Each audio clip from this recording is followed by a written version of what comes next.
สัจธรรมอันนี้เช่นเดียวกันเพราะฉะนั้นพวกเขาที่ยังมีชีวิตอยู่จะต้องอีกสร้างคุณงามความดีเพิ่มกุศลบารมีให้ตนเองซึ่งจะเป็นภาวะปัจจัยที่โตเขาไปสู่สัมปยุตภพ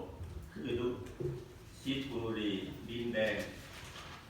แห่งบรมสุขของประเทศทั้งหลายเป็นทุกคนปรารถนา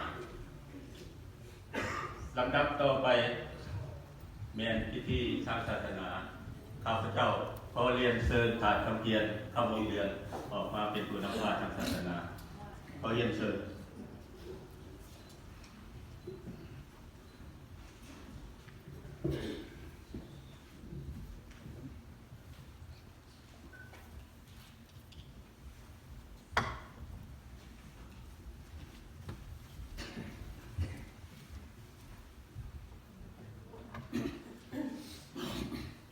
เอาต่อไปนี้จะได้ทำพิธีทางศาสนาพิธีทางศาสนานี้มีการไหว้พระหับศีลแล้วก็ฟังสวดมัตติกากับอธิษฐานต่อไปเนาะต่อไปจะได้ทำพิธีไหว้พระเด้อพากันนกขึ้นพากันนกไปทุกคน